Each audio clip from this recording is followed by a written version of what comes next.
중국이 무너지면 한국이 아시아를 지배한다. CIA에서 30년을 바친 수석 분석관의 폭탄 선언에 랭글리 본부가 순식간에 얼어붙었습니다. 미 정보기관 수뇌부가 지켜보는 가운데 그는 떨리는 목소리로 말을 이었습니다. 14억 대륙이 10개로 쪼개지는 순간 전 세계가 가장 두려워해야 할 나라는 바로 한국입니다. 한 고위 간부가 헛웃음을 치며 반박했습니다. 한국, 북한 핵 하나 통제 못하는 작은 반도 국가 아닙니까? 그는 그 간부를 불쌍하다는 듯 쳐다보며 동아시아 지도를 꺼냈습니다. 너희들의 그 오만함이 미국 중심의 세계 질서를 끝장낸 거다. 그 충격적인 전말을 지금 공개합니다. 네이선 던컨, 그 미치광이한테 전화해.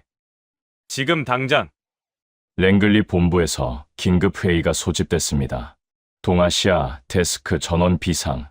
의제는 한 줄. 프레그먼트 시나리오 재검토. 20년 전에 미치광이 소리 듣고 봉인됐던 보고서를 다시 꺼냈다는 겁니다. 그 보고서를 쓴 미치광이가 접니다. 이걸 알려준 건 필립 모건이었어요. 20년 전 제 보고서를 읽고 은퇴하면 소설이나 쓰게라며 비웃었던 사람이죠. 저를 퇴출시킨 장본인입니다. 그런 사람이 20년 만에 처음으로 전화를 걸어왔는데 목소리가 떨리고 있었어요. 네이선, 자네가 맞았어. 텔레비전 켜봐. 화면이 붉은 속보로 도배되어 있었습니다. 중국 3위 부동산, 그룹 파산, 지방정부 내고급여 지급 중단, 광둥성 공장 3,000곳 폐업, 위안화 역대 최저, 디플레이션 공식 진입, 그리고 결정적 한 줄. 광둥성 선전에서 공장 노동자 수만 명이 거리로 쏟아져 나옴. 경찰 최루탄 발사, 당국 인터넷 차단, 손에서 커피잔이 떨어져 바닥에 깨졌습니다. 저 숫자들이 전부 제가 20년 전에 써놓은 예측치와 일치했거든요. 오차 5% 이내, 시위까지 시작됐다는 건 제 보고서 3단계에 해당합니다.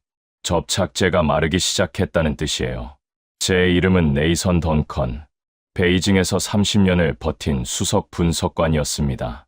그 30년을 갈아 넣어서 쓴 보고서가 프레그먼트, 파편이라는 뜻이죠. 핵심은 한 줄입니다. 경제가 무너지면 중국은 10개로 쪼개진다. 이걸 제출하자 동료들이 박수를 쳤어요. 조롱의 박수, 미스터 프레그먼트. 그게 제 별명이 됐습니다. 보고서는 봉인됐고 저는 쫓겨났죠. 그런데 문제가 있어. 필립이 목소리를 낮췄습니다. 보고서가 작년에 기밀 해제됐거든. 그걸 벌써 찾아낸 데가 있어. 어디요? 한국이야. 미국 언론은 눈길도 안 줬습니다. 그런데 지구 반대편 한국 방송국이 먼저 찾아낸 거예요. 당연했습니다. 14억 대륙이 흔들리면 바로 옆에 붙어있는 5천만짜리 나라가 제일 먼저 불똥을 맞으니까. 게다가 핵무장한 북한과 휴전선 하나 사이에 두고 있는 나라. 가장 절박한 쪽이 가장 빨리 움직인 겁니다. 한국이라는 두 글자를 듣는 순간 거실 벽에 사진이 눈에 들어왔어요. 아내 서진, 한국계 미국인이었습니다. 아버지가 6.25 참전 국군이었고 미국에서 40년을 살면서도 한국을 늘 우리나라라고 불렀죠. 5년 전에 먼저 가면서 딱 한마디 남겼습니다. 프레그먼트, 포기하지 마. 왜 유언이 보고서 제목이었는지 5년간 몰랐어요. 그날 밤에야 깨달았습니다. 필립, 한국 취재팀 연락처 줘요. 사흘 뒤 현관 벨이 울렸습니다.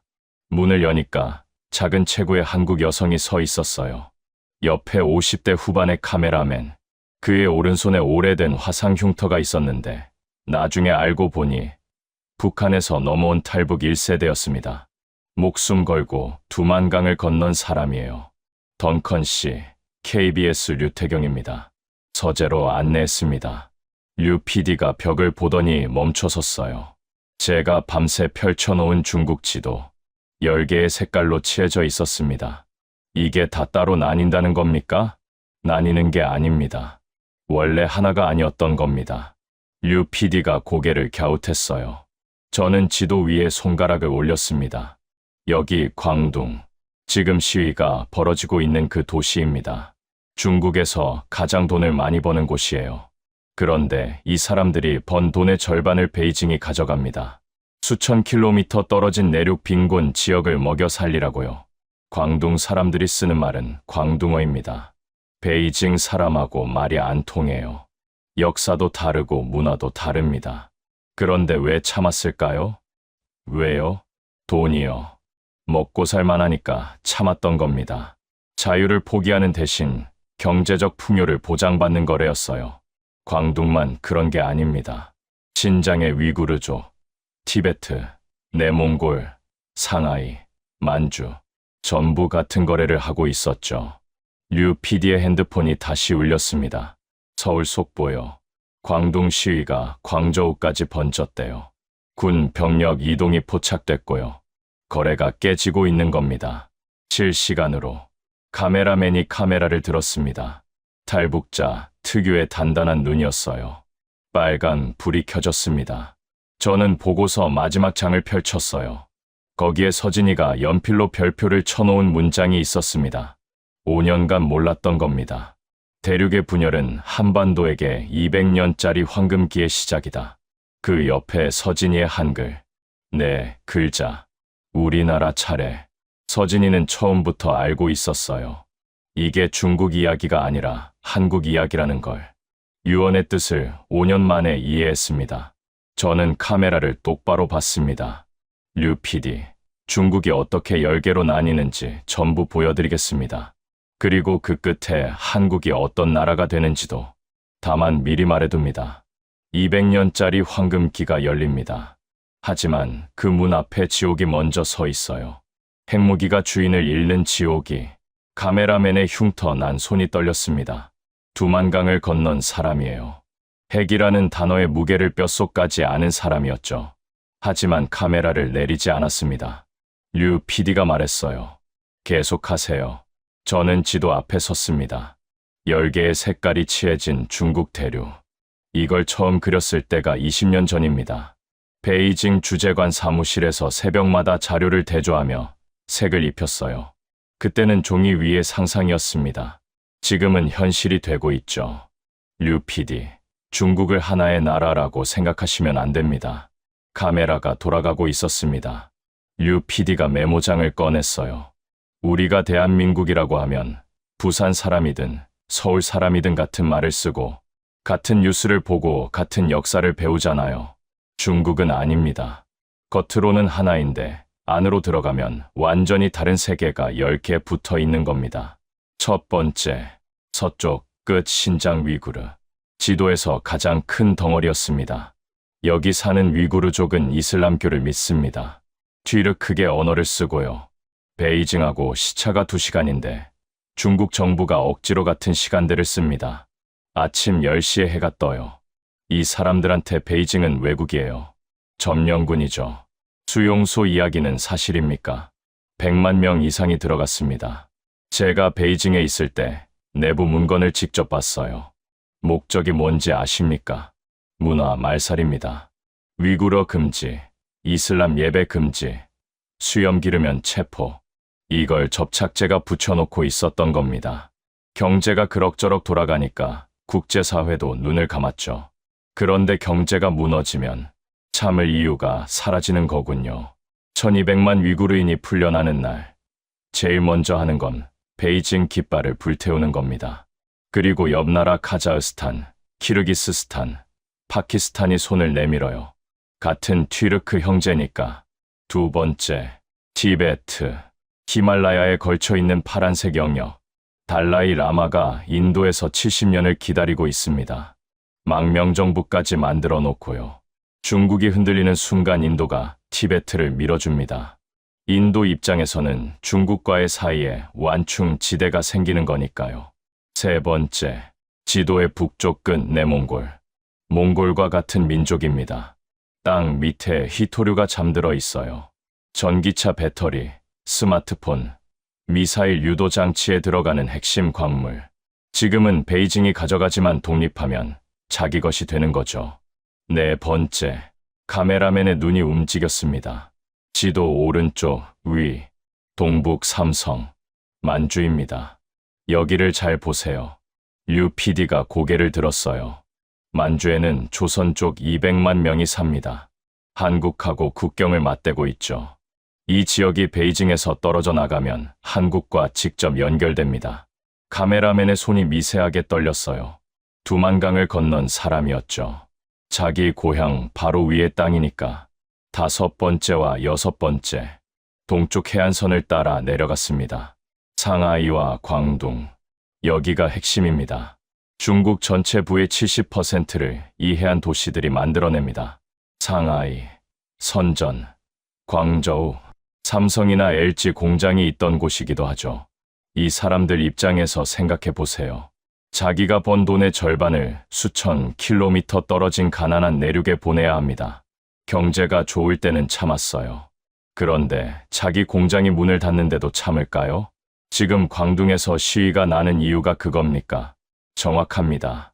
아까 속보에서 뭐라고 했습니까? 공장 노동자 수만 명이 거리로 나왔다. 돈이 안 도니까 거래가 깨지는 겁니다. 7번째, 홍콩. 이미 한 번 터졌죠. 몇 년 전 홍콩 시위 기억하시잖아요. 200만 명이 거리로 나왔습니다. 진압은 했지만 마음까지 진압한 건 아닙니다. 8번째, 베이징과 허베이를 중심으로 한 북쪽 덩어리. 여기가 권력의 심장입니다. 분열이 시작되면 이 지역은 구체제 강경파가 움켜쥘 가능성이 높아요. 러시아, 이란하고 손을 잡겠죠. 핵무기도 여기 있습니다. 9번째와 10번째, 내륙 깊숙한 곳, 충칭 중심의 양쯔강 내륙 지역, 그리고 윈난 스촨 구이저우의 남서부. 여기는 솔직히 구심점이 없습니다. 군벌이 난립하고 무정부 상태가 될 수 있어요. 난민이 쏟아지고 마약과 밀수가 판을 치겠죠. 10개를 다 짚자 류 PD가 한 발 물러서서 지도 전체를 바라봤습니다. 잠시 말이 없었어요. 던컨 씨, 이게 정말 일어난다고 보시는 겁니까? 이건 소설 아닙니까? 저는 노트북을 열었습니다. 실시간 데이터를 띄웠어요. 류 PD, 소련이 무너지기 1년 전에도 전 세계 전문가의 95%가 소련은 안 무너진다고 했습니다. 랭글리 공식 입장도 그랬어요. 제가 다른 보고서를 냈다가 좌천된 전력이 있죠. 화면에 차트가 떴습니다. 지방정부 부채 비율. 꺾은 선 그래프가 하늘을 찌르고 있었어요. 숫자를 보세요. 지방정부 부채가 GDP의 76%. 이건 공식 수치고 실제로는 100%가 넘습니다. 공무원 월급을 못 주는 지방이 벌써 4곳이에요. 청년 실업률은 공식 20%인데 실제로는 40%에 가깝습니다.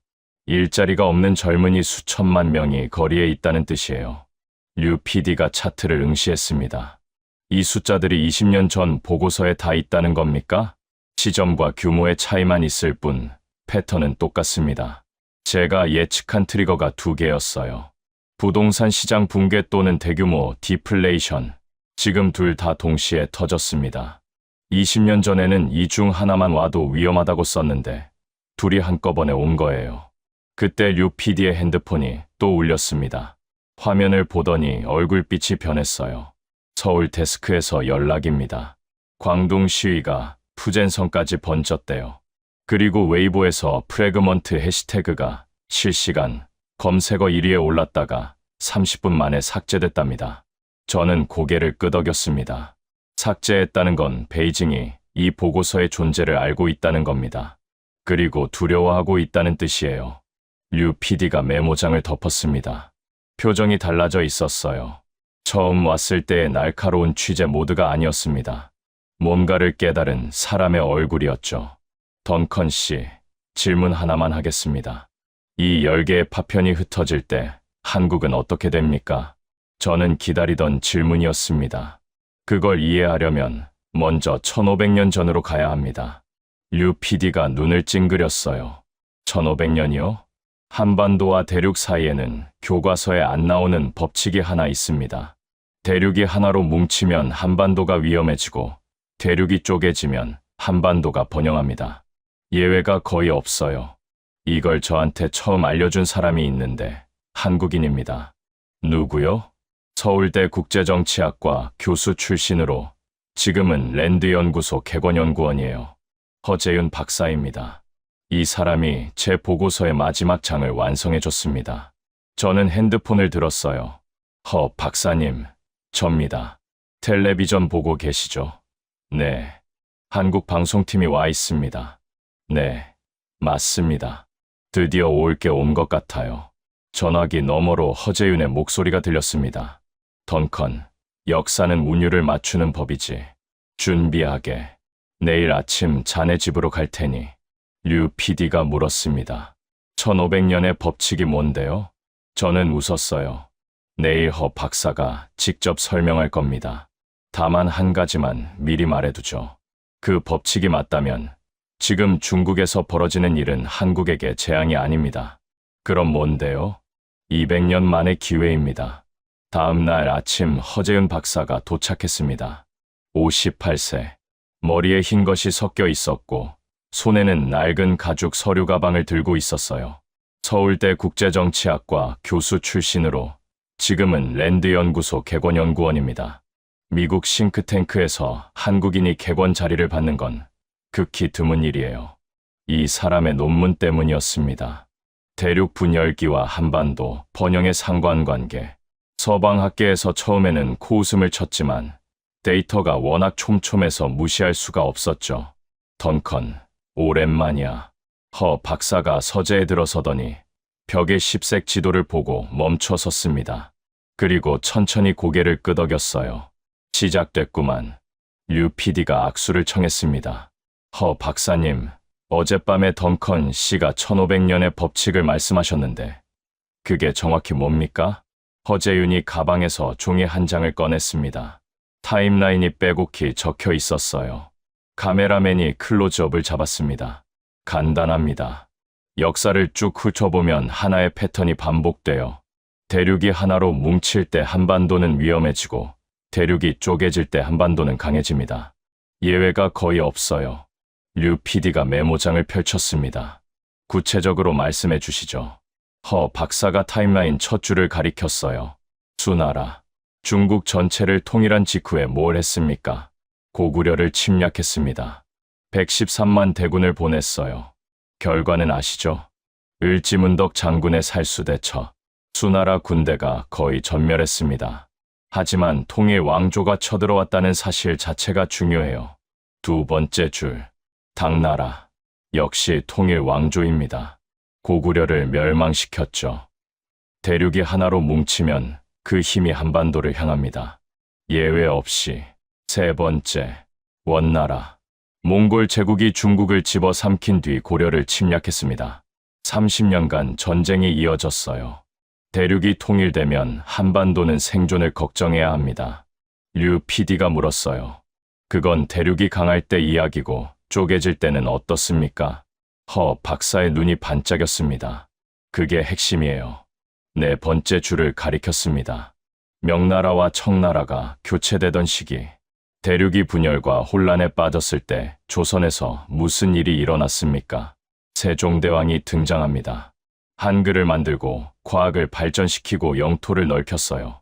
대륙이 자기 문제로 정신없을 때 한반도는 황금기를 맞은 겁니다. 저도 끼어들었습니다. 제가 베이징에서 30년간 이 패턴을 확인했어요. 대륙의 권력이 안으로 쪼개지면 한반도를 침략할 여력이 없습니다. 오히려 한반도가 균형자 역할을 하게 되죠. 분열된 세력들이 한반도의 기술과 자원을 필요로 하니까요. 허 박사가 타임라인을 접었습니다. 류 PD, 물론 예외도 있습니다. 역사가 100% 반복되지는 않아요. 류 PD가 눈을 가늘게 떴습니다. 예외요? 중국이 분열되던 시기에 한반도가 외부 세력에 먹힌 적도 있어요. 일제강점기가 그렇죠. 대륙이 군벌할 거로 쪼개져 있었는데 한반도는 번영이 아니라 식민지가 됐습니다. 왜냐하면 일본이라는 변수가 있었으니까. 그러면 이번에도 법칙이 안 맞을 수 있다는 겁니까? 허 박사가 고개를 저었습니다. 아닙니다. 일제강점기 때 한국은 산업화 이전이었어요. 군사력도 경제력도 없었습니다. 지금은 다르죠. 세계 10위권 경제, 세계 6위 군사력, 반도체, 조선, 배터리 세계 1위. 100년 전과 지금의 한국은 완전히 다른 나라예요. 저는 노트북 화면을 돌렸습니다. 허 박사 이론을 제 분석에 대입해봤습니다. 결과를 보여드리죠. 화면에 그래프가 떴어요. 가로축은 대륙의 통합도, 세로축은 한반도의 번영지수, 점들이 뚜렷한 대각선을 그리고 있었습니다. 대륙 통합도가 높을수록 한반도 번영지수는 낮았고, 대륙 통합도가 낮을수록 번영지수는 올라갔어요. 상관계수가 마이너스 0.87입니다. 통계학적으로 거의 확실한 반비례 관계예요. 류 PD가 그래프를 한참 들여다봤습니다. 이게 맞다면 지금 중국이 흔들리는 건 한국한테 기회입니다. 허 박사가 말을 받았어요. 1500년 만에 돌아온 기회. 그것도 역대 최대 규모의. 왜 역대 최대입니까? 허 박사가 자리에서 일어났습니다. 수나라가 쪼개졌을 때 인구가 5천만이었습니다. 원나라 때는 8천만. 명청, 교체기에 1억. 그런데 지금 중국은 14억이에요. 역사상 가장 거대한 제국이 흔들리고 있는 겁니다. 그 충격파의 크기도 역대 최대가 될 거예요. 류 PD가 펜을 내려놓았습니다. 표정이 복잡했어요. 덩컨 씨, 허 박사님, 솔직히 말씀해 주세요. 이게 한국한테 좋은 일이기만 한 겁니까? 저는 허 박사와 눈을 마주쳤습니다. 우리 둘 다 알고 있었어요. 이 질문이 나올 거라는 걸. 아닙니다. 제가 입을 열었습니다. 좋은 일이기만 한 게 절대 아닙니다. 허 박사가 이어받았어요. 역사는 운율을 맞추죠. 하지만 운율에는 비극도 포함됩니다. 대륙이 분열할 때 한반도가 번영한 건 맞습니다. 하지만 번영하기 전에 반드시 치러야 하는 대가가 있었어요. 매번. 무슨 대가요? 혼돈입니다. 대륙이 무너지면 그 파편이 사방으로 튑니다. 난민이 밀려오고 무장 세력이 판을 치고 교역이 끊깁니다. 그 혼돈을 버텨낸 나라만 황금기를 맞았어요. 류 PD의 얼굴이 창백해졌습니다. 그 혼돈이 구체적으로 뭔데요? 이번에는 저는 보고서를 펼쳤습니다. 프레그먼트 3장, 단기 위기 시나리오. 류 PD, 아까 200년짜리 황금기 앞에 지옥이 있다고 했죠. 그 지옥이 뭔지 보여드리겠습니다. 카메라맨이 렌즈를 조정했습니다. 빨간 불이 여전히 켜져 있었어요. 중국이 무너지면 제일 먼저 쓰러지는 나라가 어딘지 아십니까? 류 PD가 조용히 대답했습니다. 북한. 맞습니다. 그리고 북한에는 지금 핵탄두가 최소 50개 있습니다. 북한 핵탄두 50개. 이게 주인을 잃으면 어떻게 됩니까? 류 PD의 목소리가 낮아졌습니다. 카메라맨의 손이 또 떨렸어요. 두만강을 건넌 사람한테 이건 교과서 속 이야기가 아니거든요. 저는 보고서 3장을 펼쳤습니다. 단기 위기 시나리오. 이 부분을 쓸 때가 가장 괴로웠어요. 사람 목숨을 숫자로 계산해야 했으니까. 중국이 북한을 떠받치고 있는 기둥은 3개입니다. 원유, 식량, 외화. 원유의 90%를 중국이 줍니다. 식량의 45%도 중국에서 와요. 밀무역으로 들어오는 외화까지 합치면 북한 경제의 70% 이상이 중국에 매달려 있는 거예요. 허 박사가 기어들었습니다. 중국이 자기 살기도 바쁜데 북한을 먹여 살릴 여력이 있겠습니까? 못합니다. 기둥이 3개 다 부러져요. 기둥이 부러지면요? 저는 타임라인을 꺼냈습니다. 1주차. 원유가 끊깁니다. 북한 군용 차량의 80%가 멈춰요. 공장 가동이 중단됩니다. 난방이 끊기고 병원이 마비됩니다. 류 PD가 숨을 들이마셨어요. 2주차.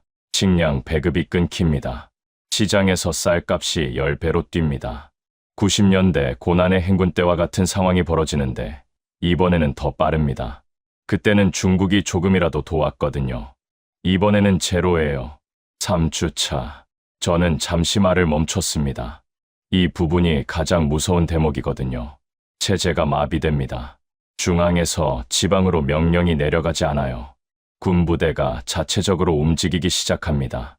식량을 확보하려고 민간인 창고를 털겠죠. 사단장급 군벌이 등장합니다. 카메라맨이 처음으로 입을 열었습니다. 북한 사투리가 섞인 낮은 목소리였어요. 그때 핵은 누가 갖고 있습니까? 모두가 그를 봤습니다. 영변 핵시설은 평안북도에 있습니다. 핵탄두 저장소는 분산되어 있을 거예요. 중앙 통제가 무너지면 각 기지 사령관이 핵을 쥐게 됩니다. 한 명이 아니라 여러 명이. 그 중에 합리적인 판단을 하는 사람만 있을 거라고 장담할 수 있습니까? 저는 고개를 저었습니다. 못합니다. 제 시나리오에서 가장 위험한 시점이 바로 이겁니다.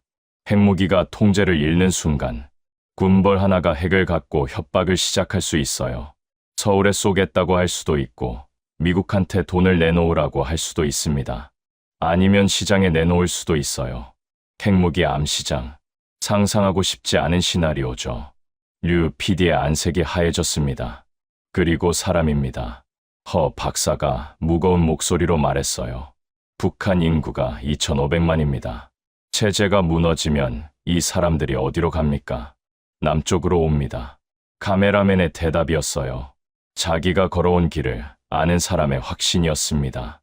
독일 통일 때 동독 인구가 1,600만이었습니다. 그것도 30년이 걸렸어요.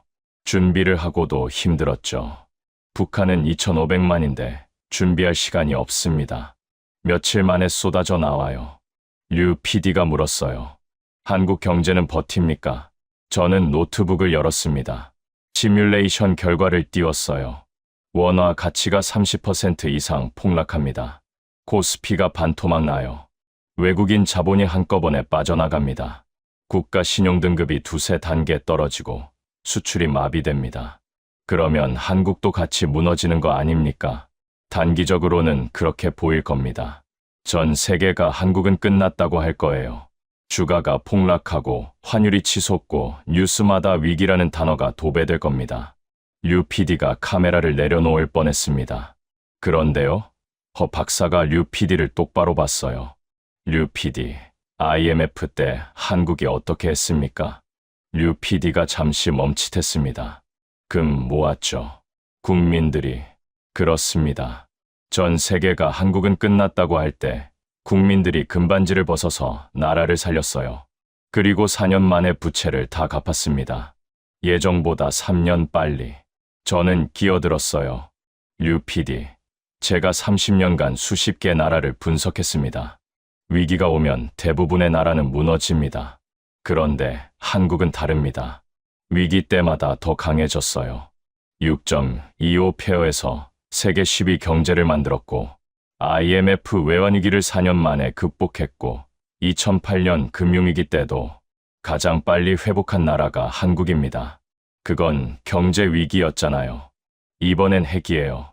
맞는 말이었습니다. 저도 그 부분이 가장 걱정이에요. 솔직히 말하겠습니다. 핵 통제 붕괴는 IMF하고 차원이 다른 위기입니다. 인류가 경험해 본 적 없는 시나리오예요. 하지만 저는 보고서를 넘겼습니다. 한국이 이걸 혼자 감당하지는 않을 겁니다. 미국이 개입합니다. 핵이 통제를 잃으면 미국도 가만히 있을 수 없어요. 한국의 의지와 상관없이 유엔이 움직이고 다국적군이 투입됩니다. 문제는 그 과정에서 한국이 주도권을 쥐느냐 빼앗기느냐입니다. 허 박사가 고개를 끄덕였어요. 독일 통일 때 서독이 주도권을 쥐었기 때문에 통일 독일이 유럽의 엔진이 될 수 있었습니다. 한국이 주도권을 잃으면 한반도는 강대국들의 놀이터가 되는 거예요. 주도권을 쥐면 200년짜리 황금기가 열리고요. 류 PD가 조용히 물었습니다. 그 지옥은 얼마나 갑니까? 최소 3년, 최대 10년, 10년이요? 류 PD, 한 가지 기억하세요. 저는 서진이 사진을 잠깐 봤습니다. 지옥에는 끝이 있습니다. 그리고 그 끝을 지나면 한국은 역사상 한 번도 경험해 본 적 없는 나라가 됩니다. 류 PD가 의자에 등을 기댔어요. 그 나라가 어떤 나라인데요? 그걸 말씀드리기 전에 먼저 확인할 게 있습니다. 제 예측이 허무맹랑한 소설이 아니라 지금 실제로 일어나고 있다는 걸 증명해야 하거든요. 허 박사가 노트북을 열었습니다. 덩컨 보고서의 1단계 징후 15개를 제가 현재 데이터와 대조해봤습니다. 결과가 충격적이에요. 류 PD가 몸을 앞으로 기울였습니다. 15개 중 몇 개나 맞았습니까? 허 박사가 화면을 돌렸어요. 13개, 87%가 이미 현실이 됐습니다. 15개 징후 중 13개. 하나씩 보시죠. 허 박사가 노트북 화면을 유 PD 쪽으로 돌렸습니다. 표가 떠 있었어요. 왼쪽에 제가 20년 전에 쓴 예측, 오른쪽에 현재 상황. 카메라맨이 화면을 클로즈업했습니다. 3번. 부동산 가격 30% 이상 하락. 현재 주요 도시 평균 하락률 35%. 적중. 2번. 지방정부 3곳 이상 재정 파산 상태 진입. 현재 4곳. 적중. 3번. 청년 실업률 공식 수치 15% 돌파. 현재 공식 21%. 실제 추정치는 40%에 가깝습니다. 적중. 유 PD가 하나하나 확인하며 고개를 끄덕였어요. 4번. 소비자 물가 6개월 이상 연속 하락. 현재 8개월. 적중. 5번.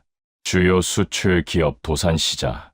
현재 광둥성의 서만 대형 제조업체 12곳이 문을 닫았습니다. 적중. 6번. 해외 유학생 귀국 러시가 시작. 적중. 7번. 부유층 자산 해외 이전 급증. 적중. 허 박사가 잠시 멈추더니 저를 봤습니다. 덩컨 8번부터는 자네가 설명해. 8번. 제가 20년 전에 가장 조심스럽게 썼던 항목이에요. 8번은 이겁니다. 대규모 감시 시스템의 역설적 확대. 체제가 불안할수록 감시를 강화하는데 그 강화 자체가 불안의 증거라는 뜻이에요.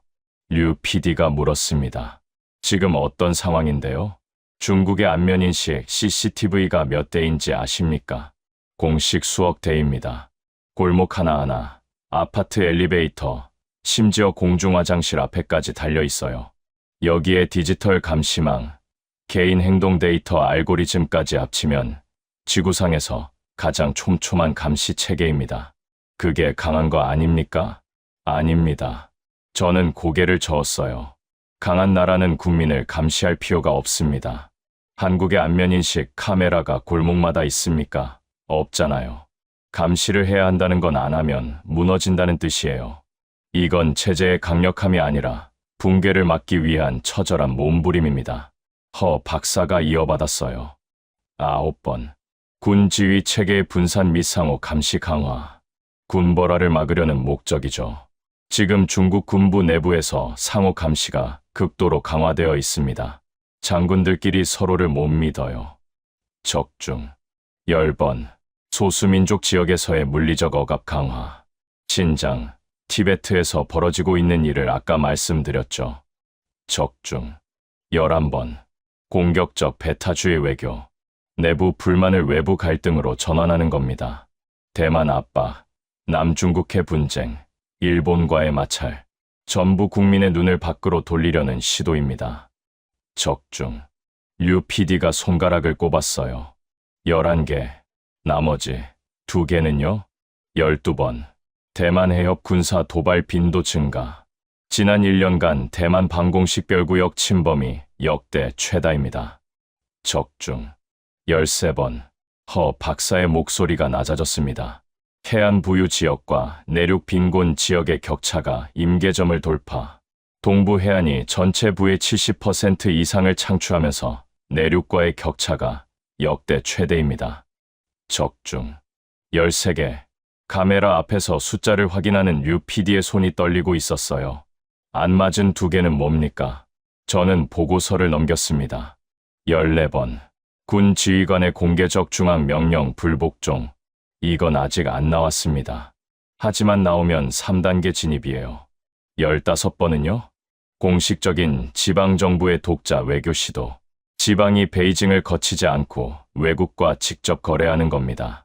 이것도 아직이라는 건요. 시간 문제라는 뜻입니다. 류 PD가 메모장을 덮었어요. 한참을 말이 없었습니다. 카메라맨도 카메라 뒤에서 움직이지 않았어요. 덩컨 씨. 류 PD가 천천히 입을 열었습니다. 왜 서방 전문가들은 이걸 인정 안 합니까? 데이터가 이렇게 명확한데. 제가 기다리던 질문이었어요. 1988년 이야기를 해드리죠. 소련이 무너지기 1년 전입니다.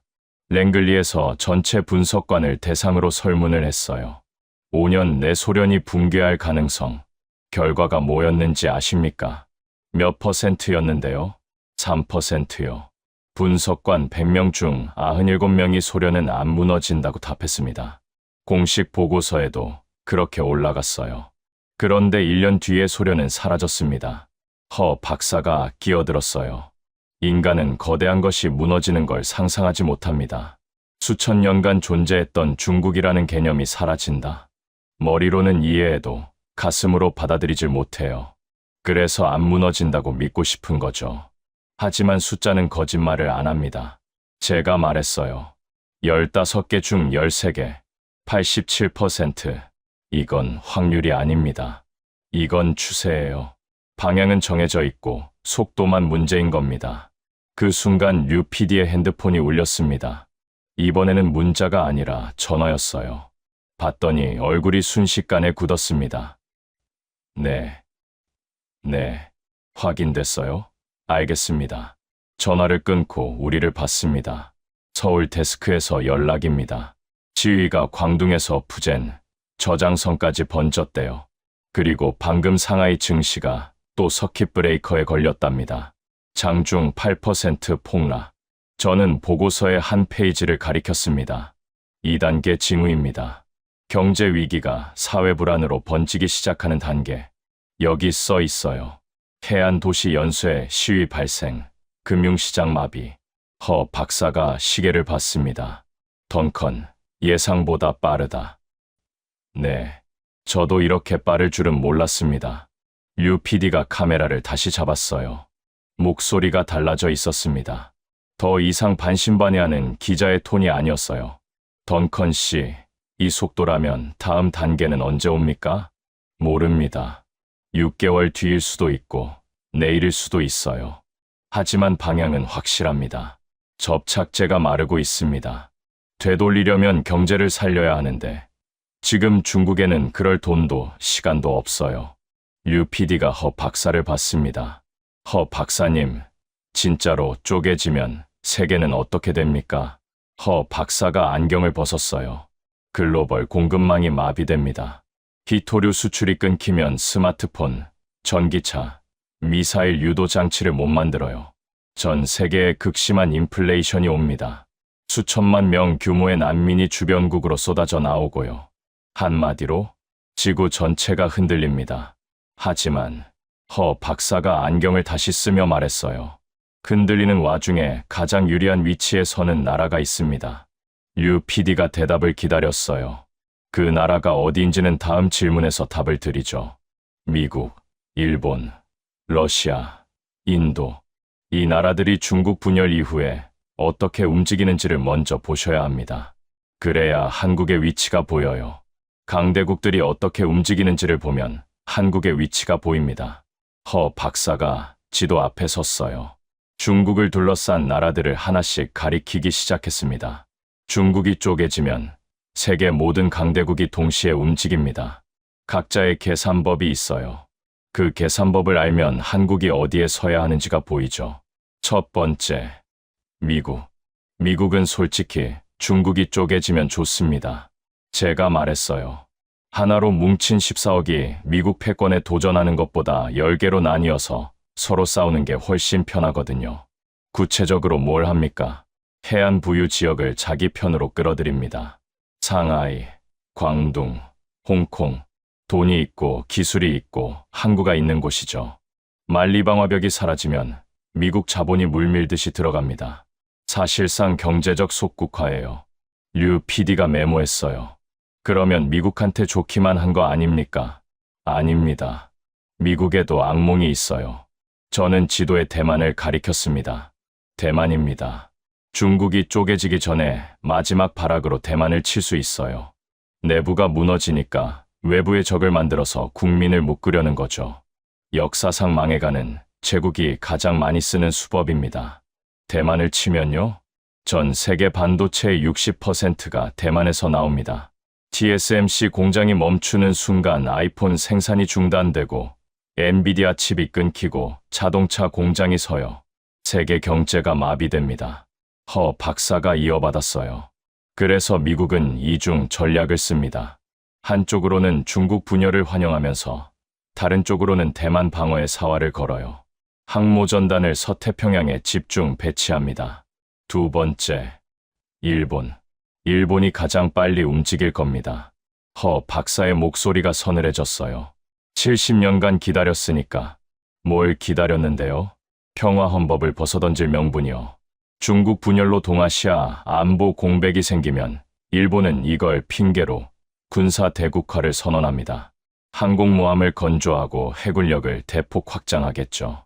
동중국해와 남중국해의 해상 통제권을 잡으려 할 겁니다. 류 PD의 눈이 날카로워졌어요. 한국한테 위협인 거 아닙니까? 위협이 될 수 있습니다. 하지만 동시에 일본은 한국의 반도체와 배터리가 필요해요. 서로 견제하면서도 협력해야 하는 복잡한 관계가 됩니다.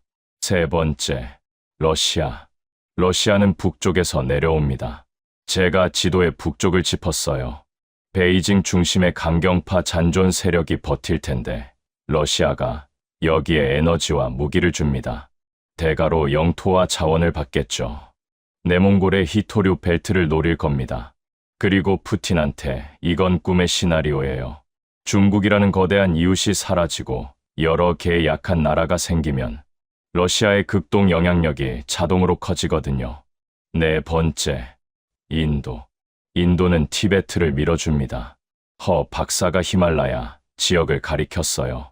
달라이 라마 망명 정부가 돌아가도록 도와주고 사실상 속국화해요. 인도 입장에서는 히말라야 완충지대가 생기는 겁니다. 70년간 중국과 국경에서 대치하던 게 해소되는 거죠. 하지만 위험도 있습니다. 서쪽 신장이 이슬람 공화국이 되면 파키스탄이 손을 잡아요. 핵무장 국가 파키스탄과 새로운 이슬람 국가가 연대하면 인도 입장에서는 서쪽에 새로운 위협이 생기는 겁니다. 류 PD가 펜을 멈추고 지도 전체를 바라봤습니다. 미국, 일본, 러시아, 인도, 전부 자기 몫을 챙기러 달려드는 거군요. 맞습니다. 제가 말했어요. 14억짜리 제국이 무너지면 역사상 가장 큰 쟁탈전이 벌어집니다. 19세기의 청나라가 흔들렸을 때 열강이 달려들어서 쪼개 먹었잖아요. 같은 일이 21세기 버전으로 반복되는 겁니다. 그런데요. 허 박사가 손가락을 들었습니다. 류 PD, 이 모든 나라가 하나같이 원하는 게 있어요. 뭔데요? 한국의 기술입니다. 류 PD가 고개를 갸웃했어요. 미국이 분열된 해안 도시들을 자기 편으로 끌어들이려면 뭐가 필요합니까? 반도체 공급망. 세계 메모리 반도체의 60%를 한국이 만들어요. 허 박사가 이어받았습니다. 일본이 해군력을 확장하려면 함정에 들어가는 전자장비가 필요합니다. 이지스 구축함 핵심 부품의 상당수가 한국산이에요. 러시아가 극동 개발을 하려면 조선 기술이 필요합니다. 세계 고부가 가치 선박의 40%를 한국이 수주하고 있죠. 인도가 군사 현대화를 하려면 K9 자주포, K2 전차 같은 한국 무기가 필요해요. 그리고 결정적으로 제가 보고서를 넘겼습니다. 분열된 중국의 10개의 조각 전부가 한국 기술을 원합니다. 상하이가 독립적으로 경제를 굴리려면 삼성 반도체가 필요해요. 광둥이 첨단 제조업을 유지하려면 한국 배터리가 필요합니다. 심지어 만주도 한국 자본과 기술 없이는 자립이 안 돼요. 류 PD가 천천히 되물었습니다. 그러면 한국이 선택권을 갖게 되는 겁니까? 선택권이 아닙니다. 허 박사가 단호하게 말했어요. 중심축이 되는 겁니다. 동북아시아의 체스판에서 모든 편이 한국을 필요로 하는 상황. 이건 한국 역사 5,000년간 한 번도 없었던 일이에요. 저는 덧붙였습니다. 고구려가 대륙 분열기에 만주를 지배했던 것과 같은 구도입니다. 하지만 이번에는 군사력이 아니라 기술력으로 지배하는 거예요. 칼이 아니라 반도체와 배터리로요.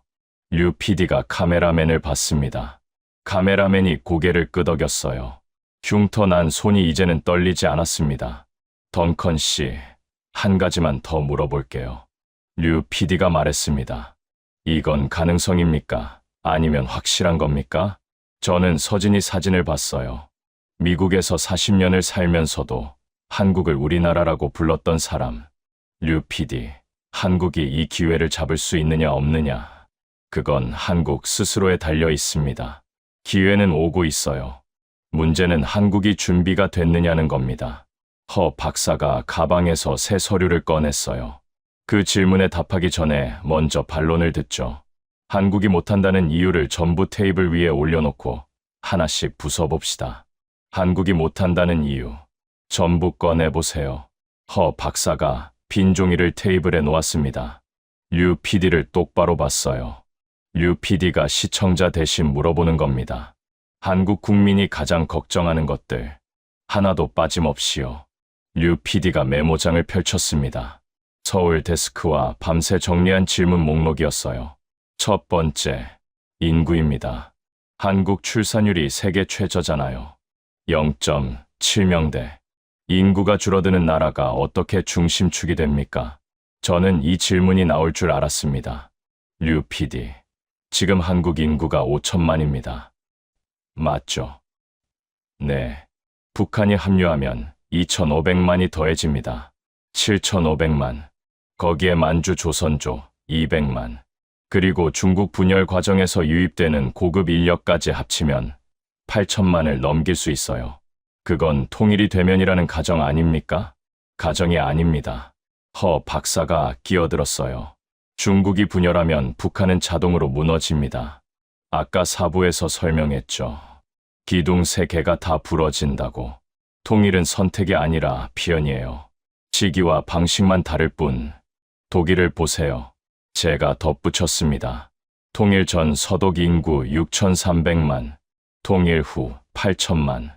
인구 감소 걱정이 한방에 해결됐습니다. 한국도 같은 겁니다. 저출산 문제의 해법이 한반도 밖에서 올 수 있어요. 류 PD가 고개를 끄덕이면서도 바로 다음 질문을 던졌습니다. 두 번째, 경제요. 한국 가계부채가 GDP 대비 100%가 넘습니다. 부동산도 불안하고요.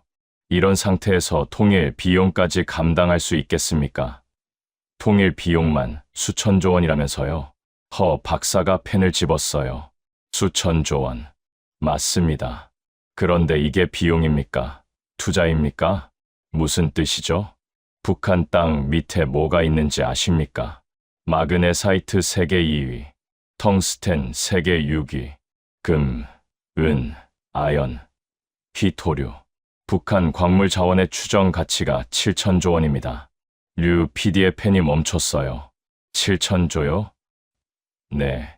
그리고 만주와 연결되면 거기 밑에도 자원이 잠들어 있습니다. 석탄, 철광서, 희토류. 현재 중국이 독점하고 있는 것들이에요.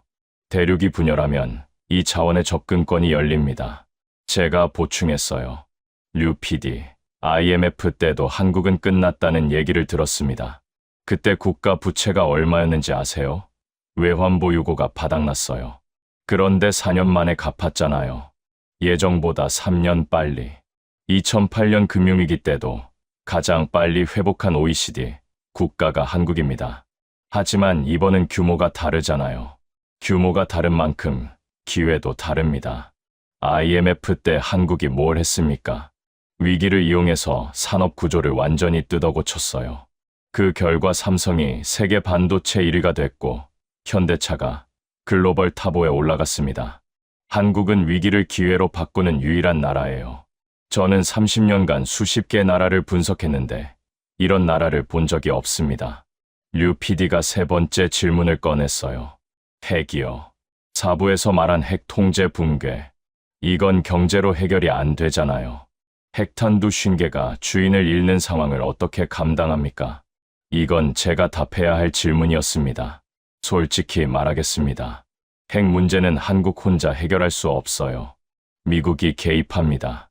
핵무기가 통제를 잃으면 미국은 자국 안보 문제로 인식하거든요.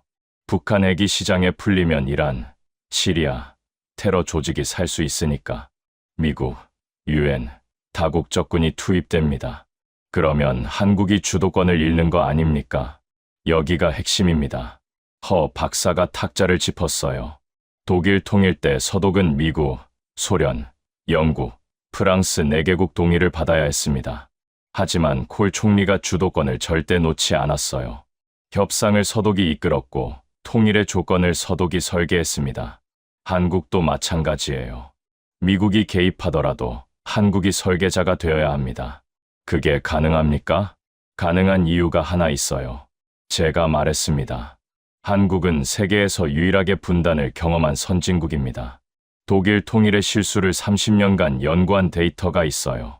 어떤 나라보다 통일 시나리오를 많이 시뮬레이션해봤습니다. 준비된 것과 안 된 것의 차이는 압도적이에요.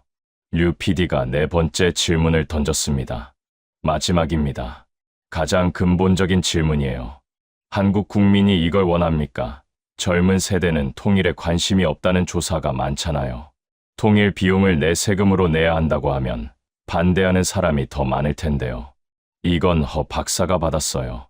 잠시 침묵이 흘렀습니다. 류 PD, 제 아버지가 6.25 참전용사셨습니다.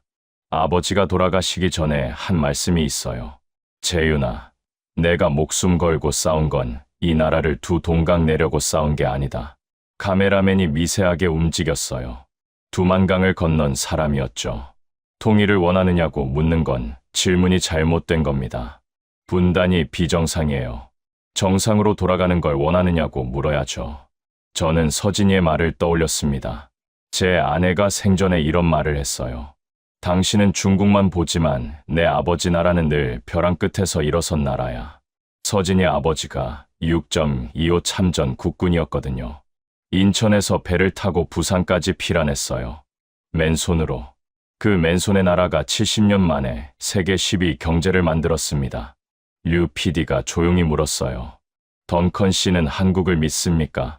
제가 30년간 본 나라 중에서 위기에 가장 강한 나라가 한국입니다. 데이터가 말해줘요. 다른 나라들은 위기 후에 원래 수준으로 돌아가는데 10년, 20년이 걸립니다. 한국은 위기 전보다 더 강해져서 돌아와요. 매번. 이건 통계적 이상치예요.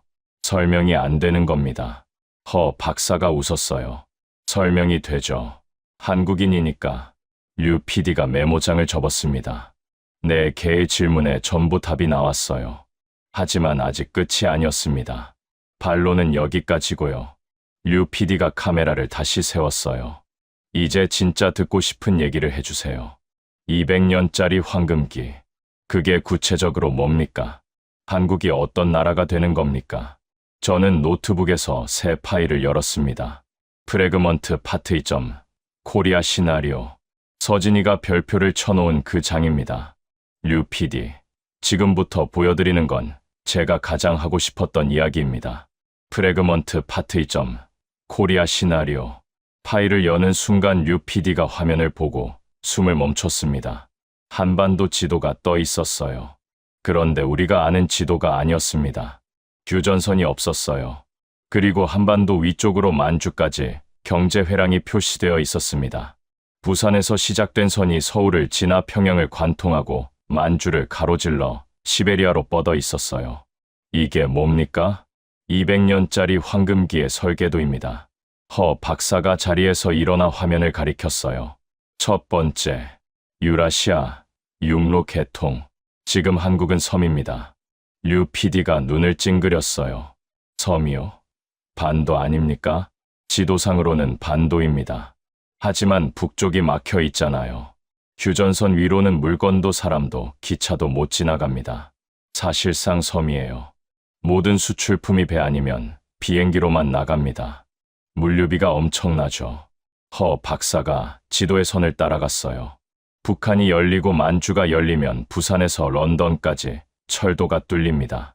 대한해협에서 시베리아 횡단철도를 타고 유럽까지 한 번에 컨테이너 하나를 배로 보내면 40일 걸리는 게 철도로는 15일이면 도착해요. 물류비가 반 이하로 떨어집니다. 그게 경제에 어떤 의미입니까? 제가 받았어요. 한국이 섬에서 대륙의 관문으로 바뀌는 겁니다. 지금은 태평양을 끼고 있는 작은 반도예요. 그런데 북쪽이 열리면 유라시아 대륙 전체가 한국의 뒤뜰이 됩니다. 독일이 유럽의 중심에 있어서 유럽 경제의 엔진이 됐듯이 한국이 동북아의 중심에 서는 거예요. 허 박사가 두 번째 항목을 가리켰습니다. 동북아 경제 블록. 한국을 중심으로 세 가지가 연결됩니다. 만주의 자원, 일본의 자본, 동남아시아의 시장. 이 세 개를 한국의 기술이 묶는 겁니다. 구체적으로요.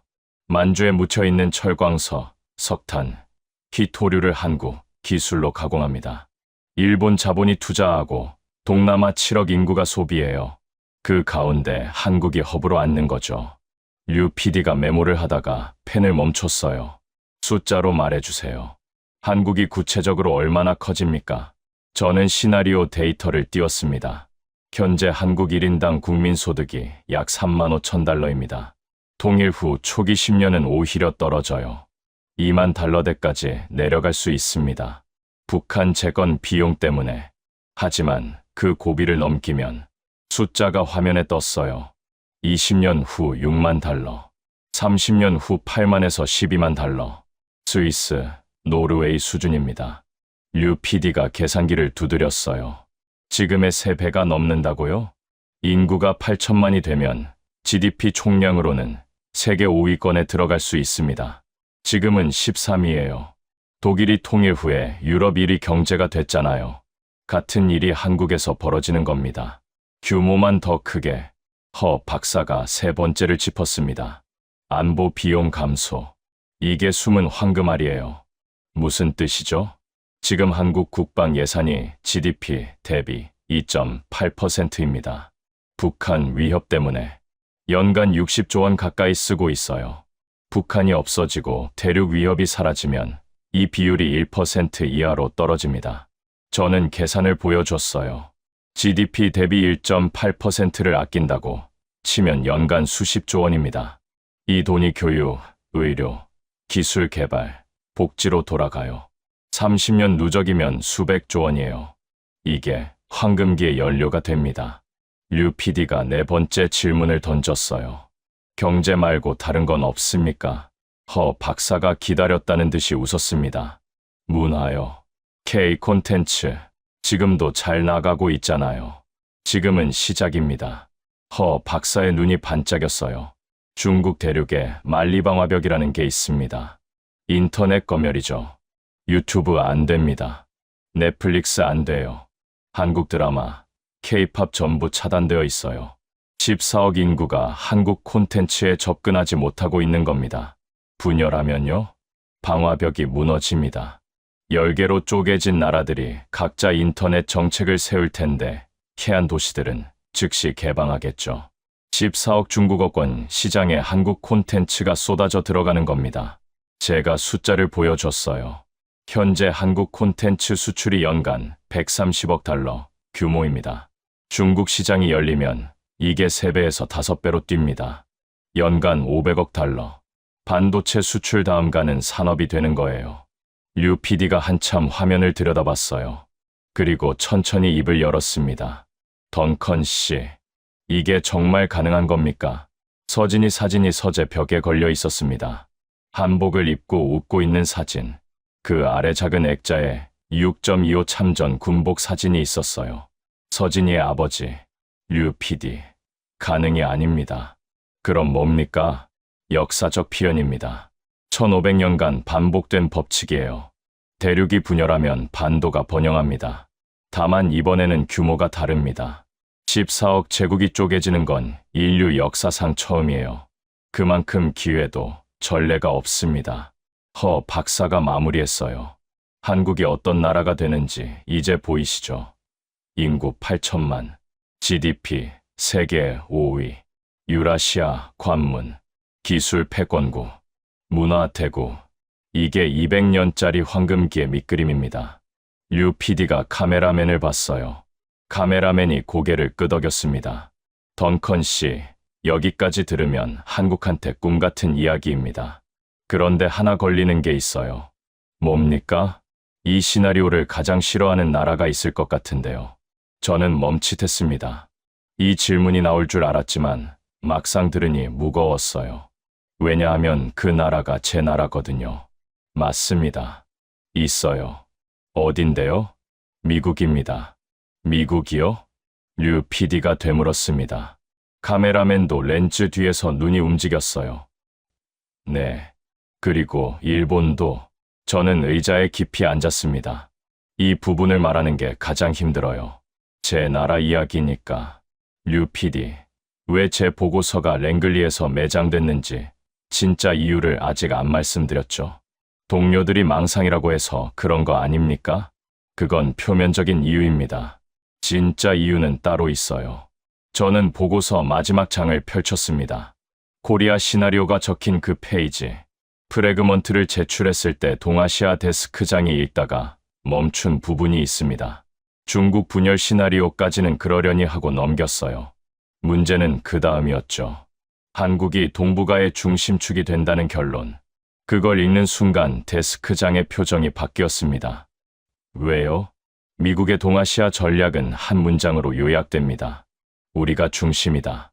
미국이 허브고 한국, 일본, 대만은 스포크예요. 바퀴살. 중심축은 반드시 미국이어야 합니다. 그래야 동맹국들이 미국을 필요로 하니까. 류 PD의 눈이 날카로워졌어요. 그런데 한국이 중심축이 되면 미국이 필요 없어지는 겁니다. 정확히는 지금만큼 필요하지 않게 돼요. 한국이 독자적인 경제 블록을 만들고 만주 자원에 접근하고 유라시아 육로를 확보하면 미국에 기댈 이유가 줄어듭니다. 허 박사가 끼어들었어요. 미국이 한국에 방위비를 올리라고 압박하는 진짜 이유가 여기 있습니다. 류 PD가 고개를 돌렸어요. 방위비요? 표면적으로는 동맹 비용 분담이죠. 하지만 본질은 다릅니다. 한국이 자주국방을 완성하면 주한미군이 필요 없어져요. 주한미군이 빠지면 미국의 동아시아 영향력이 급격히 줄어듭니다. 그래서 미국은 한국이 적당히 강화돼 너무 강해지는 건 원하지 않아요. 의존 상태를 유지하는 게 미국한테는 최선인 겁니다. 저는 한숨을 쉬었어요. 제 보고서가 묻힌 이유가 이겁니다. 중국이 분열한다는 분석은 위험하지만 그래도 봐줄 수 있었어요. 하지만 그 결과 한국이 독자적 강국이 된다. 이건 미국 국익에 반하는 결론이었습니다. 데스크장이 뭐라 했는지 아세요? 뭐라 했는데요? 네이선, 분석은 훌륭하네. 하지만 마지막 장은 잘라. 한국이 중심축이 된다는 부분은 보고서에 넣을 수 없어. 류 PD의 표정이 굳었습니다. 잘라라고요? 네. 그래서 거절했습니다. 보고서는 하나의 완성체라고. 결론을 자르면 분석 전체가 의미를 잃는다고 했죠. 그랬더니 보고서 전체가 봉인됐습니다. 저는 한직으로 밀려났고요. 카메라맨이 카메라 각도를 조정했어요. 제 얼굴을 정면으로 잡았습니다. 류 PD, 미국이 한국의 적이라는 말이 아닙니다. 동맹이에요. 하지만 모든 동맹에는 이해관계가 있어요. 미국의 이해관계는 동아시아에서 자기가 중심으로 남는 겁니다.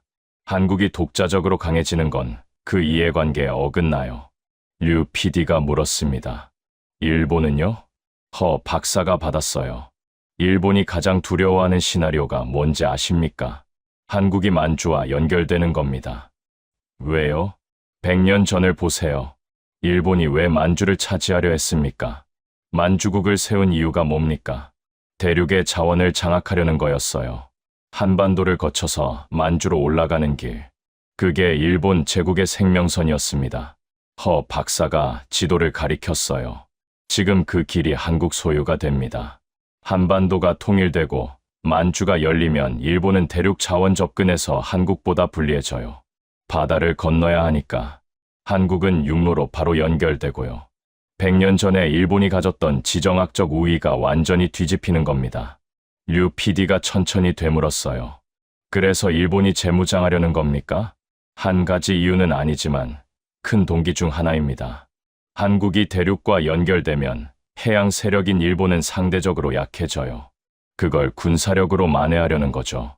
저는 서진이 사진을 다시 봤습니다. 서진이가 살아있었다면 이 대화를 어떤 표정으로 들었을까? 류 PD, 제가 지금 제 나라에 불리한 이야기를 하고 있다는 거 압니다. 류 PD가 조용히 봤어요. 왜 하시는 겁니까? 긴 침묵이 흘렀습니다. 카메라가 돌아가는 소리만 들렸어요. 제 아내가 한국인이었습니다. 서진이 사진 아래 군복 사진. 6.25 참전 국군. 서진이의 아버지. 장인어른이 6.25에서 미군하고 같이 싸웠어요. 인천에서 서울을 수복할 때 장인어른 부대가 미 해병대 옆에서 진격했습니다. 그때 맺은 동맹이에요. 비로 맺은 거죠. 진정한 동맹이라면요. 저는 카메라를 똑바로 봤습니다. 파트너가 강해지는 걸 두려워하면 안 됩니다. 축하해야죠. 미국이 한국의 부상을 두려워한다면 그건 동맹이 아니라 종속이에요. 류 PD가 숨을 내쉬었어요.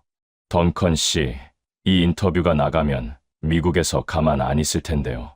알고 있습니다. 랭글리 옛 동료들한테 미치광이 소리를 20년 들었어요. 몇 년 더 듣는다고 뭐가 달라집니까? 저는 서진이 사진을 내려다봤어요. 서진이가 살아있었다면 이 인터뷰를 누구보다 좋아했을 겁니다. 미국에서 40년을 살면서도 이 사람은 한국을 늘 우리나라라고 불렀거든요. 허 박사가 조용히 물었습니다. 던컨, 괜찮겠어? 괜찮습니다. 진실은 누군가는 말해야 하니까. 류 PD가 메모장을 다시 펼쳤어요. 그러면 하나만 더 묻겠습니다. 미국과 일본이 한국의 부상을 원하지 않는다면 한국은 구체적으로 뭘 해야 합니까? 어떻게 준비해야 하는 거죠? 저는 미소 지었어요. 류 PD, 그 질문에 답하기 전에 한 가지 보여드릴 게 있습니다. 한국이 이미 준비하고 있다는 증거를요. 한국이 이미 준비하고 있다고요? 류 PD가 의아한 표정을 지었습니다. 네, 한국 사람들은 스스로 모르고 있지만 이미 준비가 되어가고 있어요. 하나씩 보여드리죠. 저는 노트북에서 산업 데이터를 띄웠습니다. 첫 번째, 반도체. 화면에 세계 반도체 시장 점유율 차트가 떴어요. 메모리 반도체 세계 시장의 60%를 한국이 만듭니다. 삼성하고 SK. 이 두 회사가 없으면 전 세계 스마트폰, 서버, 인공지능 시스템이 멈춰요. 3나노 공정을 양산하는 나라가 지구상에 몇 개인지 아십니까? 몇 개요? 2개입니다. 대만 TSMC하고 삼성, 미국 인텔은 아직 못해요. 대만이 중국 위협으로 흔들리면 삼성이 유일한 대안이 됩니다. 류 PD가 고개를 끄덕였어요. 그건 이미 알려진 사실 아닙니까? 맞아요. 하지만 이걸 대륙 분열과 연결해서 보는 사람은 없습니다. 제가 지도를 가리켰어요. 중국이 10개로 쪼개지면 그 10개 전부가 반도체를 필요로 합니다. 지금은 중국이라는 하나의 창구를 통해 거래하지만 분열 후에는 10개의 독립적 시장이 생기는 거예요. 전부 한국한테 와야 합니다. 삼성과 SK의 협상력이 10배로 뛰는 겁니다. 허 박사가 이어받았어요. 두 번째, 방위 산업. K2 전차가 폴란드에 팔렸습니다. K9 자주포는 폴란드, 호주, 에스토니아, 노르웨이, 이집트에 수출되고 있어요. FA-50 경공격기는 말레이시아, 필리핀, 이라크가 사갔죠. 류 PD가 물었어요. 한국 무기가 왜 이렇게 잘 팔리는 겁니까? 3가지 이유입니다. 허 박사가 손가락을 세웠어요. 하나, 실전에서 증명됐습니다. 한국은 70년간 북한과 대치하면서 무기를 실전 환경에서 시험해왔어요. 이론이 아니라 실제 전장 데이터가 있는 겁니다. 둘, 가격 대비 성능이 압도적이에요. 미국 무기의 절반 가격에 90%의 성능입니다. 셋, 납기가 빠릅니다. 미국한테 무기 사려면 5년 기다려야 해요. 한국은 2년이면 줍니다. 저는 핵심을 짚었어요. 대륙이 분열하면 동북아 전체가 안보 공백에 빠집니다. 모든 나라가 무장을 강화해요.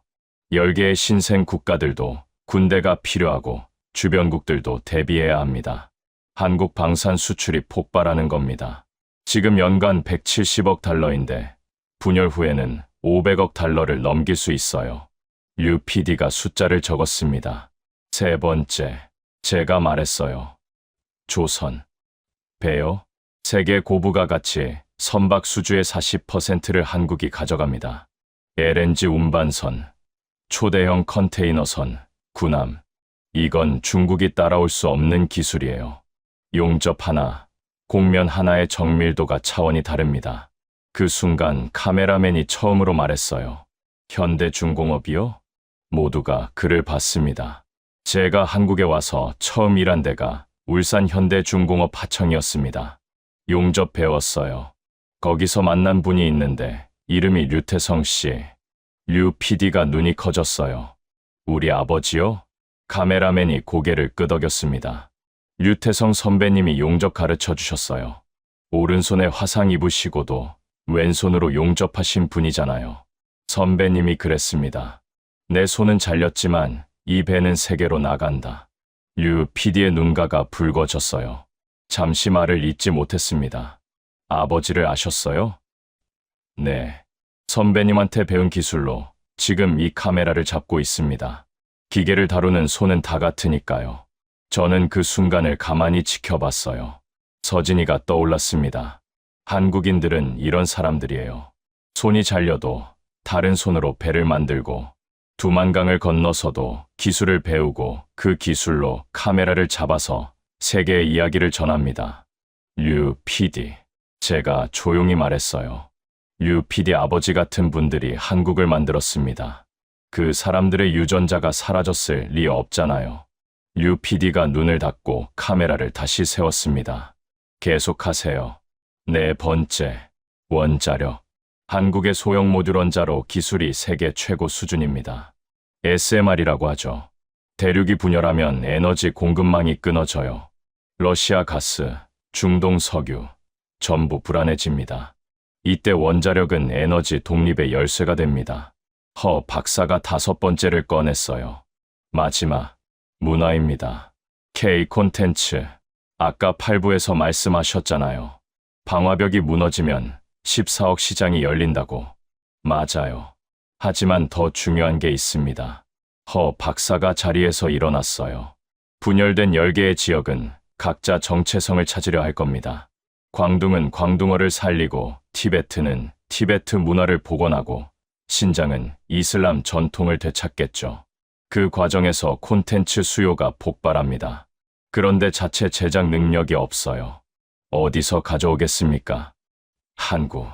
한국입니다. BTS, 블랙핑크, 넷플릭스 한국 드라마, K무비. 이미 아시아 전역에서 검증된 콘텐츠입니다.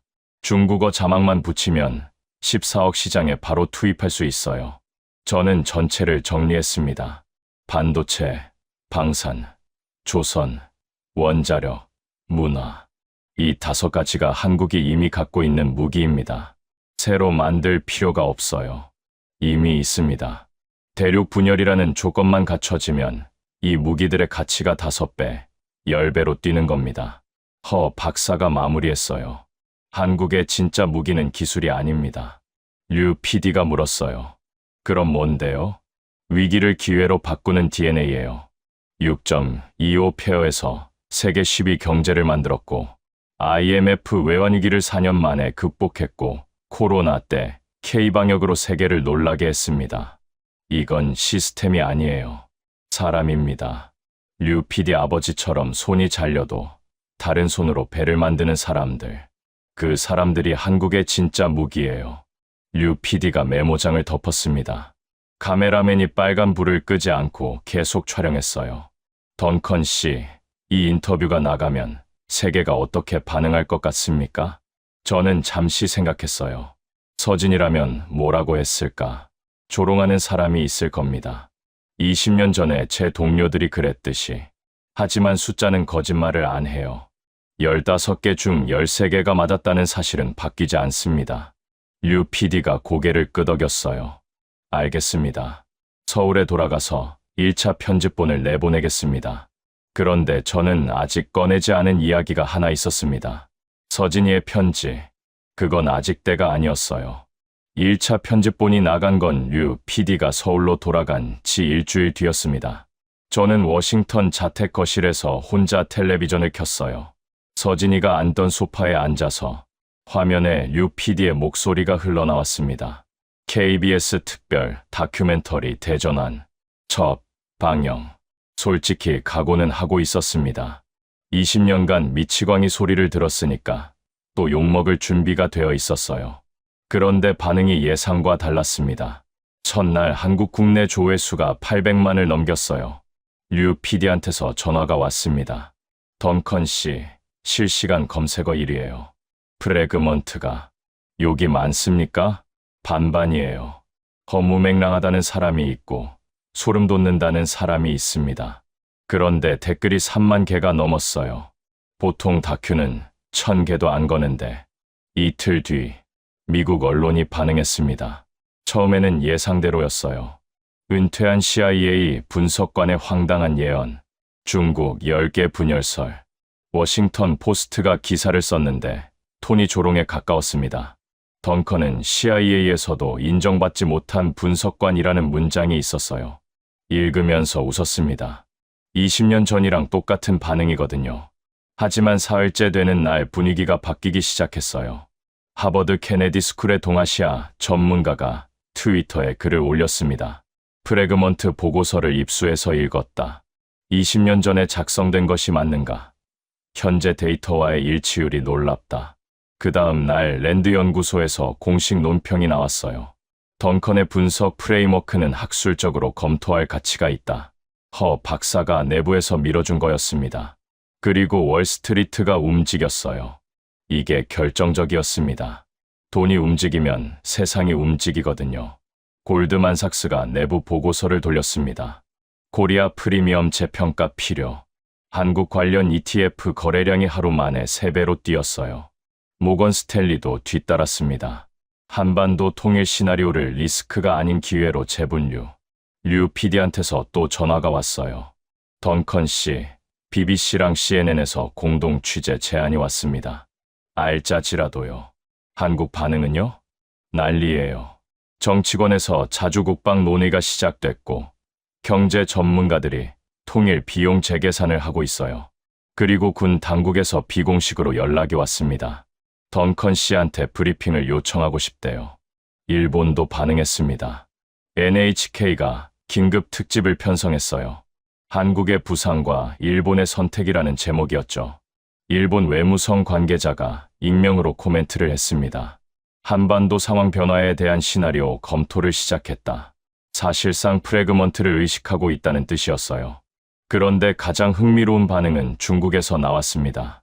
중국 관영 매체 환구시보가 사설을 실었어요.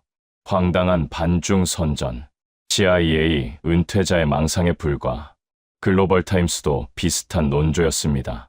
하지만 웨이보에서는 반대 현상이 벌어졌어요. 프래그먼트 해시태그가 올라오자마자 30분 만에 삭제됐는데 삭제된 직후 검색량이 오히려 10배로 뛰었습니다. 중국 당국이 가장 두려워하는 패턴이에요. 삭제하면 오히려 궁금해하는 역효과. VPN을 통해 유튜브로 다큐멘터리를 본 중국인 댓글이 해외 사이트에 올라오기 시작했어요. 광둥 사람으로서 이 다큐가 틀렸다고 말할 수 없다. 우리 지역에서 일어나는 일과 너무 정확하게 맞아떨어진다. 무섭다. 그리고 제가 가장 오래 기다렸던 반응이 왔습니다. 화요일 밤 핸드폰이 울렸어요. 모르는 번호. 받았더니 나 지금 목소리가 들렸습니다. 네이선. 나야. 키필립. 20년 전에 저를 쫓아낸 필립 모건. 방영 후 처음 거는 전화였어요. 봤어. 한국 다큐. 저는 아무 말 안 했습니다. 네이선. 필립의 목소리가 떨렸어요. 20년 전에 조롱에 박수를 치던 그 사람의 목소리가. 우리가 틀렸을 수도 있어. 저는 눈을 감았습니다.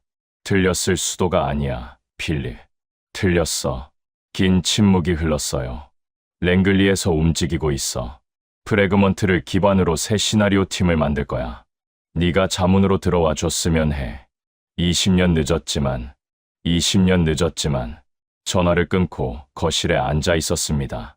서진이가 앉던 자리. 서진이 사진이 벽에서 저를 보고 있었어요. 서진아, 들었어. 필립이 틀렸다고 했어. 대답은 없었습니다. 하지만 사진 속 서진이가 웃고 있었어요. 늘 그랬듯이. 류 PD한테서 마지막 문자가 왔습니다.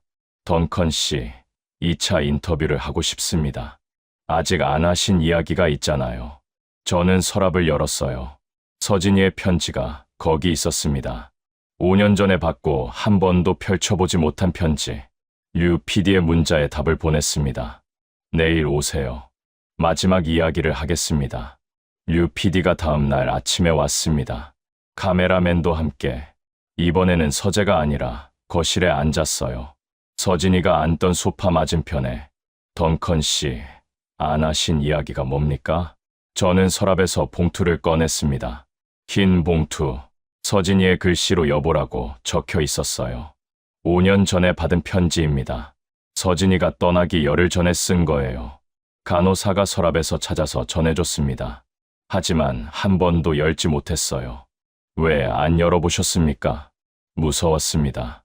카메라가 돌아가고 있었어요. 빨간 불. 저는 봉투를 내려다봤습니다. 서진이의 손글씨. 두 병 중에 쓴 거라 글씨가 떨려 있었어요. 서진이는 마지막까지 프레그먼트를 걱정했어요. 본인이 죽는 것보다 이 보고서가 묻히는 걸 더 걱정했습니다. 이상한 사람이었어요. 류 PD가 조용히 기다렸습니다. 오늘 열어보려고 합니다. 카메라 앞에서 류 PD가 고개를 끄덕였어요. 카메라맨이 앵글을 잡았습니다. 저는 봉투를 열었어요. 손이 떨렸습니다.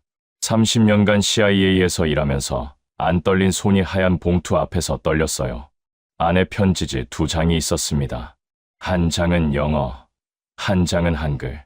영어 편지를 먼저 읽었습니다. 서진이가 저한테 쓴 거예요. 여보, 당신이 이 편지를 읽고 있다면 나는 이미 곁에 없겠죠. 목소리가 갈라졌어요. 멈췄다가 다시 읽었습니다. 당신의 보고서가 언젠가 빛을 볼 거예요. 나는 확신해요.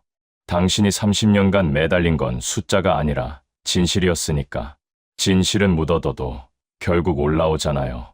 류 PD가 고개를 숙였어요. 프레그먼트, 포기하지 마. 이게 내 유언이에요. 왜인지 알려줄게요. 2번째 편지를 한국 사람들에게 읽어줘요. 저는 영어 편지를 내려놓고 한글 편지를 집었습니다. 서진이가 한글로 쓴 거예요. 떨리는 글씨. 한국어를 읽을 수는 있지만 발음이 완벽하지 않아서 류 PD를 봤어요. 이건 한국어입니다. 류 PD가 읽어주시겠습니까? 류 PD가 편지를 받았어요. 한 줄 읽더니 멈췄습니다. 입술을 깨물었어요. 그리고 다시 읽기 시작했습니다. 한국의 여러분에게. 카메라맨이 미동도 하지 않았어요. 저는 윤서진입니다.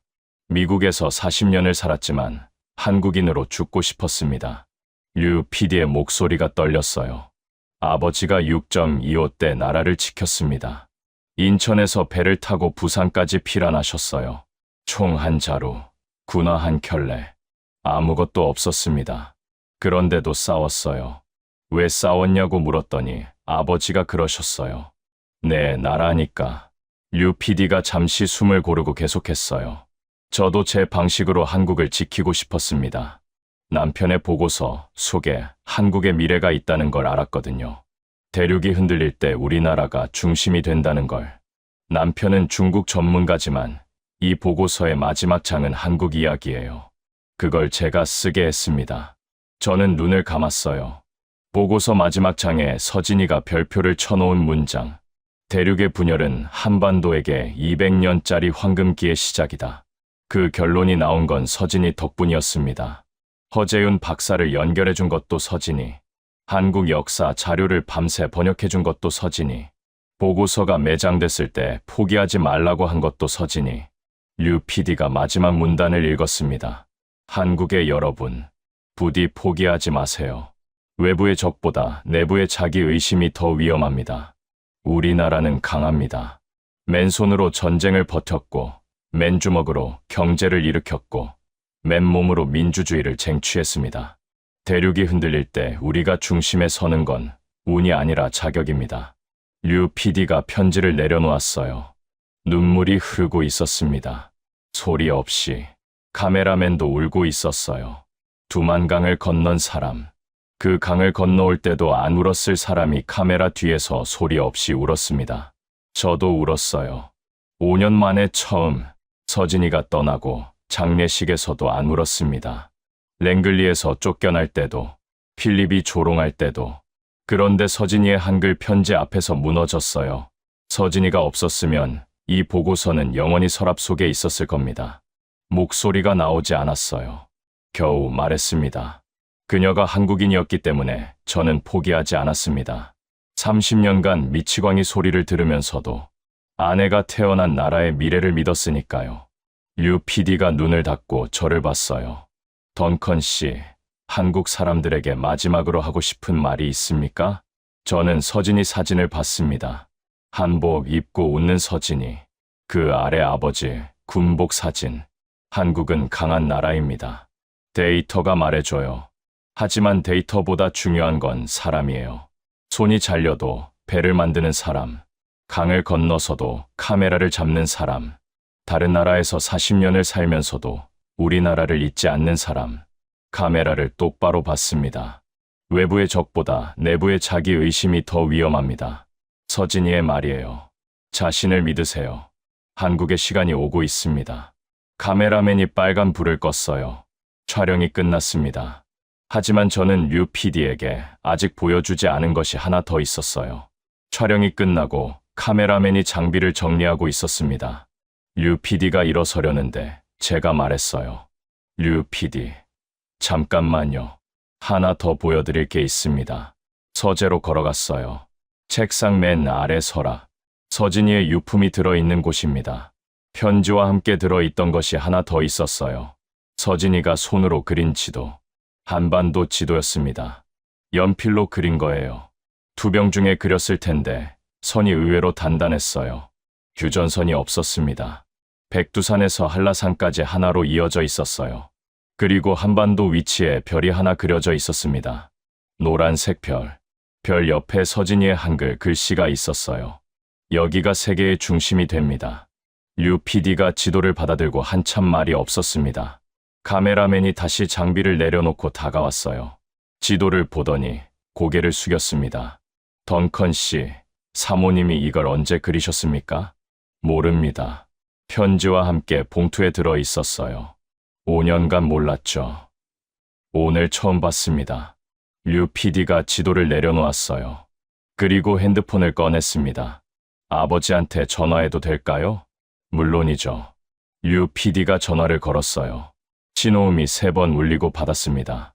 류 PD가 스피커를 켰어요. 거칠고 낮은 목소리가 들렸습니다. 태경아. 아빠.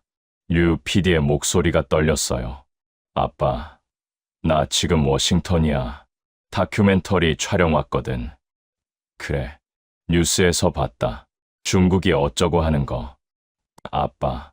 여기서 만난 사람 중에 현대중공업에서 아빠한테 용접 배운 사람이 있어. 잠시 침묵이 흘렀어요. 누구? 카메라맨이 가까이 왔습니다. 선배님, 저 박상혁입니다. 울산에서 하청 있을 때 선배님한테 배웠어요.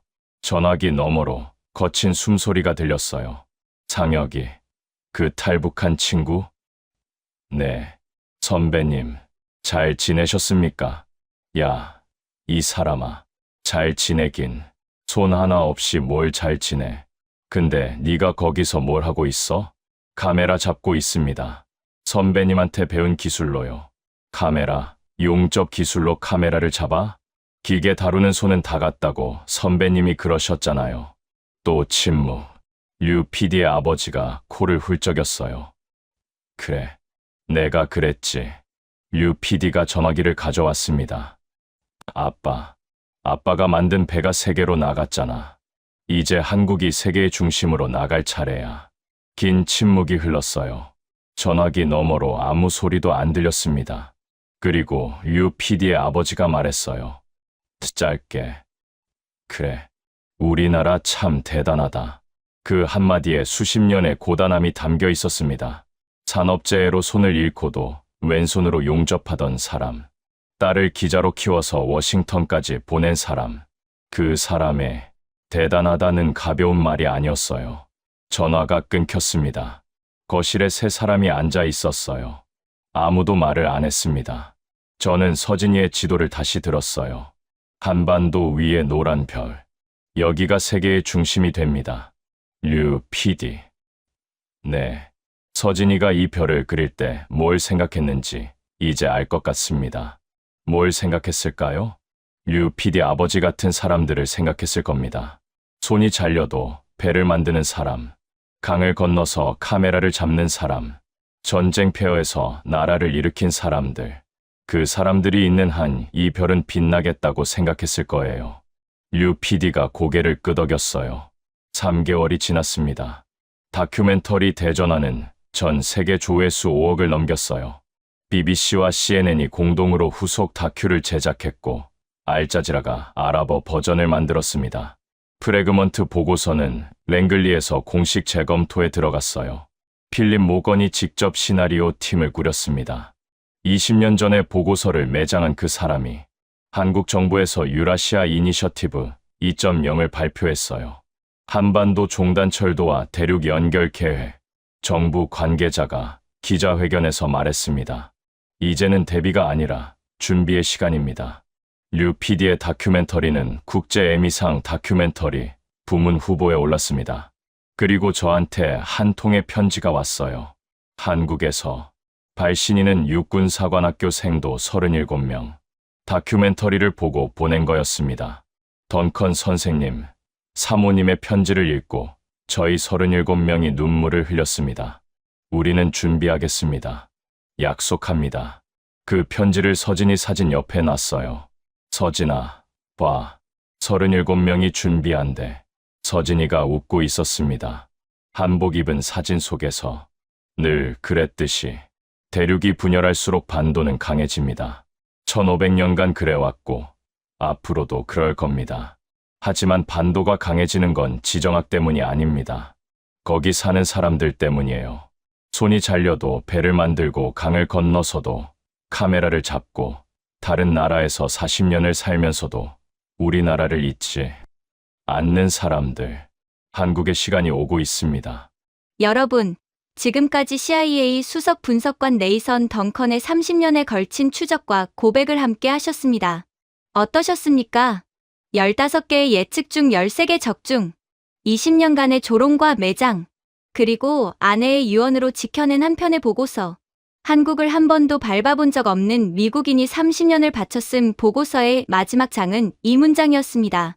대륙의 분열은 한반도에게 200년짜리 황금기의 시작이다. 그리고 그 문장 옆에 한국인 아내가 연필로 적어놓은 4글자. 우리나라 차례. 손이 잘려도 왼손으로 배를 만든 용접공이 있었습니다. 두만강을 건너서 카메라를 잡은 사람이 있었습니다. 미국에서 40년을 살면서도 한국인으로 죽고 싶다고 쓴 여자가 있었습니다. 그리고 아무도 안 믿어줄 때 묵묵히 30년을 버틴 남자가 있었습니다. 대륙이 흔들릴 때 반도는 일어섭니다. 1500년간 그래왔고 앞으로도 그럴 겁니다. 이 이야기가 더 많은 사람에게 닿아야 한다고 생각하신다면 지금 이 영상을 공유해 주십시오. 여러분의 공유 하나가 한국의 미래를 함께 준비하는 일이 됩니다. 가슴이 뜨거워지셨다면 댓글에 우리 차례 4글자만 남겨주십시오. 조용히, 묵묵히, 그리고 한국의 시간이 오고 있습니다.